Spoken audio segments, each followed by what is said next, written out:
Okay, இப்போ பஞ்சாப்லேருந்து ஒரு குருதுவாரில் தங்கியிருக்கேன். வாகா பார்டர்லேருந்து கரெக்டாக ஒரு 27 கிலோமீட்டர். அந்த குருதுவாரில் தங்கலான்னு வந்தேன். இப்போ எதுக்கு இப்போ இப்படின்னா, இந்த பயணத்தில் முதல்ல பணம் கொடுத்து ஒரு ரூமில் தங்குறது இன்னைக்கு தான். குருதுவாரா ஃப்ரீ அப்படின்னு நினச்சிட்டு தான் வந்தேன். இது சரியான பெருசாக இருக்குது. கூகுள் ரேட்டிங்கே 8000+ போட்டிருக்கு.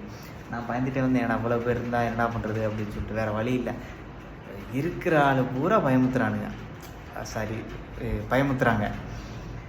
அந்த சைடு வரும்போது இந்த சைடு ட்ரக் அதிகம், ட்ரெஸ் எல்லாம் பார்த்து வச்சுக்க, பேக்கெல்லாம் பார்த்து வச்சுக்க, ஃபோனை வெளியில் எடுக்காத. நான் வீடியோ எடுக்கல இருக்காலாம். இப்போ நம்ம வெளி ஸ்டேட்டில் இருந்தோன்னா அந்த ஸ்டேட்டுக்கு போகும்போது பார்த்துப்போம், அந்த ஸ்டேட்டுக்கு போகும்போது பார்த்து சொல்லி இது நான் நார்மல் ஒன். ஆனால் முதல்ல இந்த ஸ்டேட்டில் இருக்கிற ஆளுங்களே நைட்டில் வெளில போகாத, இப்போ ஃபோனை பத்திரமா வச்சுக்க, இதை வச்சுக்க. லிஃப்ட்லாம் 100 வண்டிக்கு ஒரு வண்டி தான் லிஃப்ட்டு கிடைக்கிது. சரியான வெயில். அப்புறம் இந்த குருதுவாருக்கு வந்தேன். எல்லோரும் ஆட்டிடியூடுமே அப்படி தான் இருக்கும், என்ன ஏது அப்படின்ற மாதிரி தான் இருக்கும். அப்புறம் அப்படி இப்படி கேட்டேன். ஒரு 2 பசங்க வந்தாங்க டபக்குன்னு.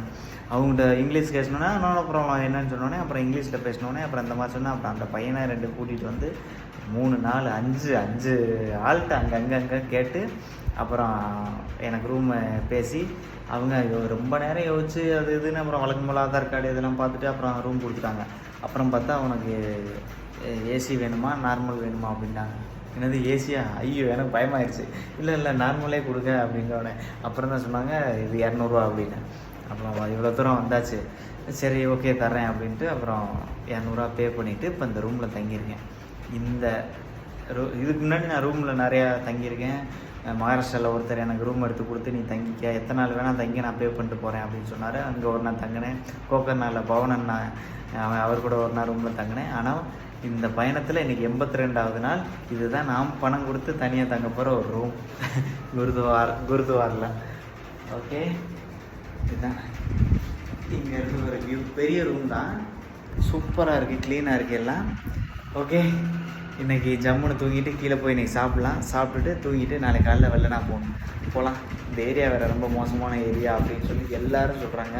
அட்டாரி பார்டர் ஓரத்தில் ட்ரக்லாம் அதிகம் அப்படின்னு. ட்ரக்ஸ்லாம் அந்த ட்ரக் இல்லை, ட்ரக்ஸு. அதனால் பையனை ஒரு பதட்ட நிலையில் வச்சுருக்காங்க. நான் பஞ்சாப்னா சோறு போடுறாங்க, தங்கம் இடம் கொடுக்குறாங்க, ரொம்ப நல்ல பிளேஸ் அப்படின்னு நினச்சி வந்தேன். அப்படி தான் இருக்குது உண்மையிலே. பட் இப்படியும் கொஞ்சம் இருக்குது. ஓகே.